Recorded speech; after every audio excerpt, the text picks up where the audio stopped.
Hi, how y'all doing? Uh, it's Thursday, October 23rd. A little bit after 7 p.m., quarter after 7, as of recording this video. You can't see me very well. I'm aware of that. Probably for the best. I'm going through it. I'm kind of broken up here tonight.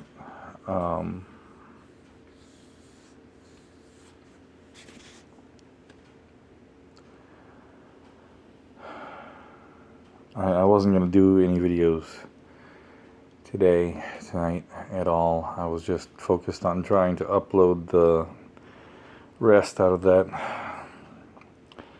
9-part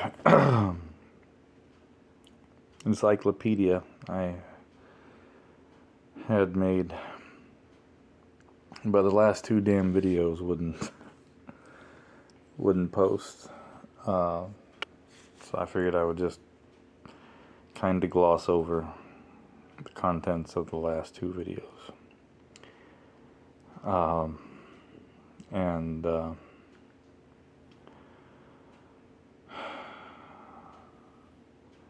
what I was saying about, the food stamp folks online right now, I wasn't, throwing shade at people that are on food stamps.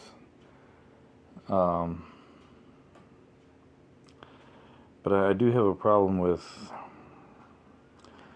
able-bodied folks that would rather just be on food stamps and government assistance than actually go out there and get a job.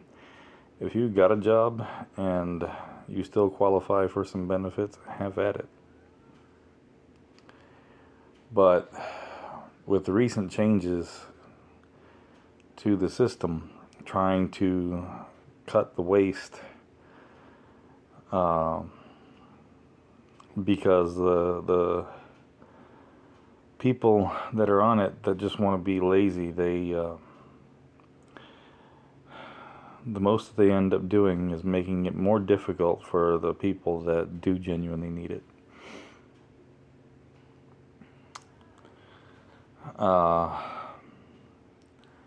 And there's been some craziness. I mean, don't take my word for it. Go on YouTube and look up wild food stamp complaint videos 2025, and you'll see young individual, able-bodied individual after another one talking about how they're freaking out because their benefits got cut entirely, or their benefits got drastically reduced. I mean, some of these people were getting well over $1,000 a month. I mean, damn, I'm legitimately disabled. How do I get it?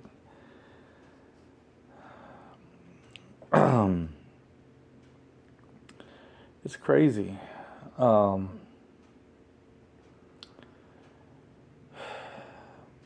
people talking about how, it's the taxpayer's responsibility to make sure that their kids are fed. No, ma'am. No, sir. It is your responsibility. I heard several people talking about how they're just going to go steal. Their food stamps aren't right when they're supposed to be. They're going to go steal. One dude talking about stealing cars. A couple different women talking about just going and stealing food from the grocery store.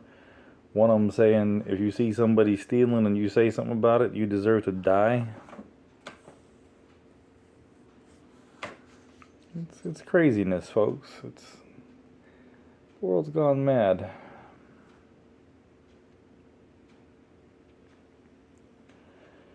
And it's not like they're asking for a lot out of these people.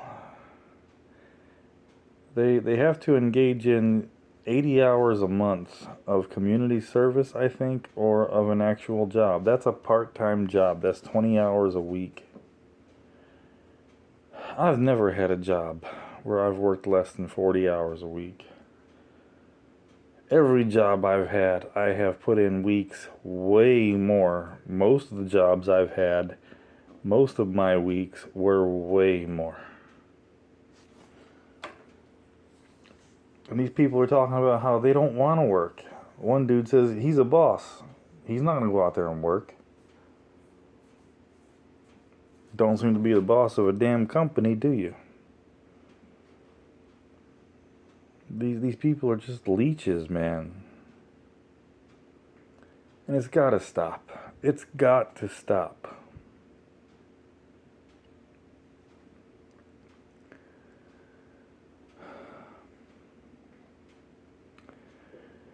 But I'm accused of trying to lay up on the system or lay up on GoFundMe when I could and should be out there working. I should be out there working. I want to be out there working. I'm not there yet. Could I go out there and get a job? When I can see, yes. Right now, I cannot see well enough to sign the damned application. Well, I could sign it. I couldn't fill it out. Somebody have to show me where to sign.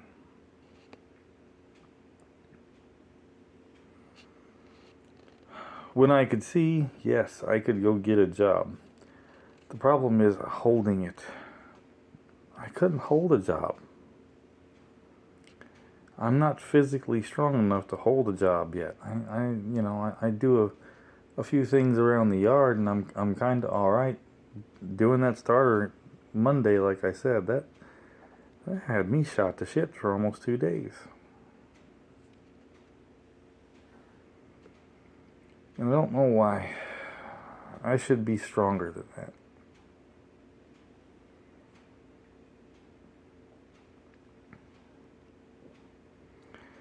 It makes me worry. It kind of scares me a little bit, but I got nothing to do but continue to push forward, you know. So that was the gist of those other 2 videos. I'm not doing so well. I'm not doing so good. I'm kind of going through it, like I said.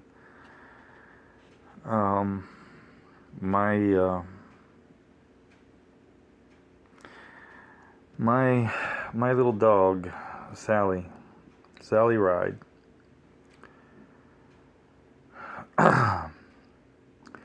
so named for Mustang Sally by my ex-wife,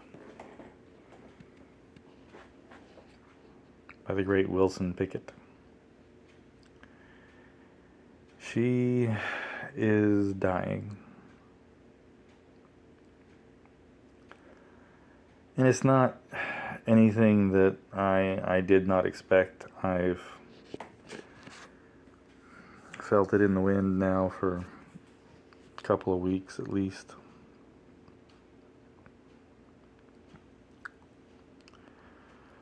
She's 14, 15 years old.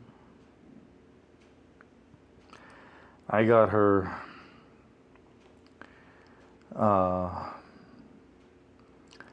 December 30th or December 31st of 2013. I want to say it was December 31st. It was right there at the end of 13. We were coming up on New Year's Day 2014 fast. I was working for Terminex. I did not yet have cancer. Like finding her was the last good thing that happened to me before I was diagnosed. We'll say I wasn't diagnosed yet. I don't know if I had it, but we'll say I wasn't diagnosed. It was the last good thing to happen to me before I got diagnosed. I was living in East Palatka with my wife, my ex-wife. We hadn't moved out here. We didn't move out here till November of 2014. We got settled in here like the day before Thanksgiving. So we went and had Thanksgiving at Cracker Barrel out on 16, other side of town. They put on a pretty good spread. At least they did back then. I don't know about now. But I found Sally. I was on my way out to Ocala to do a apartment complex. They had to be done. Couldn't wait till after the holiday. Had to be done. And Ocala was my ground. I lived in East Palatka, and I had all that area, Palatka, all of Putnam County except some of the extreme northern parts. Keystone Heights belonged to George, the guy that did Orange Park for the most part. Shh, sweetheart, it's alright, baby. It's alright. Anyway, but I had everything west of there, like State Road 20 that goes between Palatka and Gainesville, and I had some stuff east of it depending on the location of the town. I had all that. I had everything in Gainesville. I had everything in Ocala and that area. We didn't have a lot of commercial work out there. Florida Pest Control ruled the roost out there as far as commercial. We had a residential branch, but no commercial techs out there. Finally, eventually, they decided that it would save a lot more gas if they just took one of their residential techs in the city of Ocala and dedicated him to their commercial accounts. And I stopped having to go out that way. I didn't mind it for some things. Some things I couldn't stand out there. I hated doing the college housing in Gainesville. I had that, and good Lord, I hated it. But anyway, I was headed out to Ocala to do this apartment complex, and I was a good bit over 2/3 of the way out there. I was maybe 20 minutes from the complex, and just about to get into township, and this little dog run out in front of me, and I almost creamed her. Jerked my truck off to the side of the road, screeching stop. It's all right, sweetheart. I'm right here.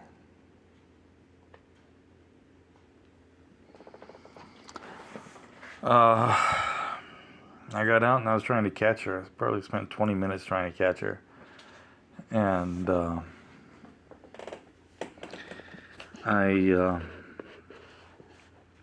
finally this lady stopped and gave me her half-eaten sausage biscuit.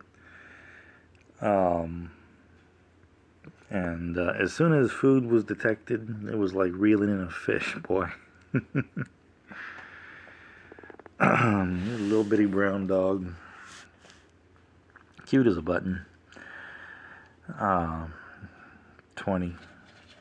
22 pounds, and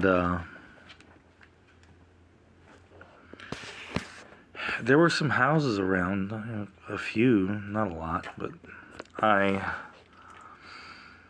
didn't have time to start knocking on doors and saying, "Is this your dog?" Nobody else was out trying to get hold of her, so I made the executive decision to take her home because I couldn't leave her in my work truck, you know, while I did the service at the apartment complex. It was going to take way too long, half a day. So I said, screw it, I'm going to take her home. And that's what I did. I deadheaded back to East Palatka, got back to the house, put her in the spare bathroom, took a picture of her on the floor, sent it to my ex-wife, then wife, and said, surprise. And, you know, so she would know she was there, because she was at work too, but she worked in Palatka, so she was going to get home a hell of a lot sooner than I would.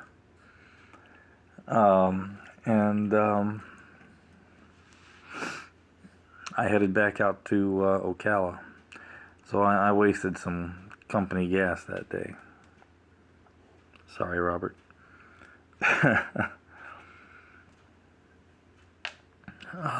Anyway, we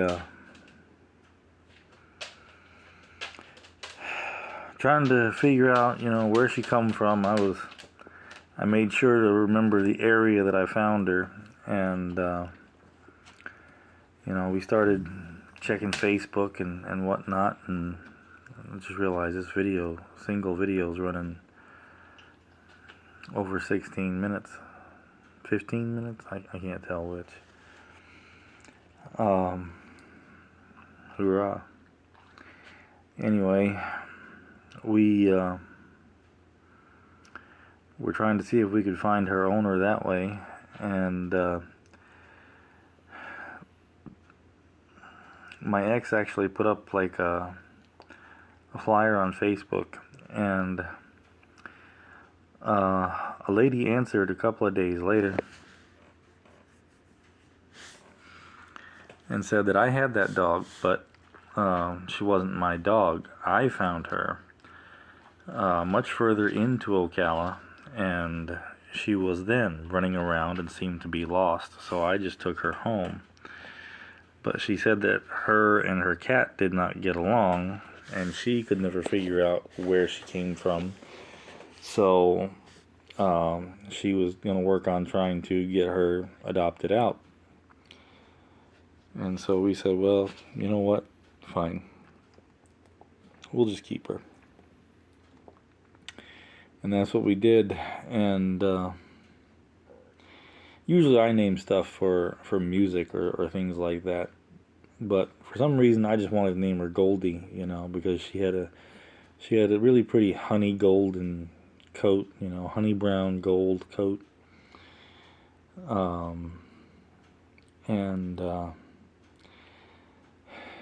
Melissa was like, how about Sally Ride? And I was like, yeah, that fits. You know, so we did Sally Ride. From Mustang Sally by the great Wilson Pickett. Ride, Sally, ride. It's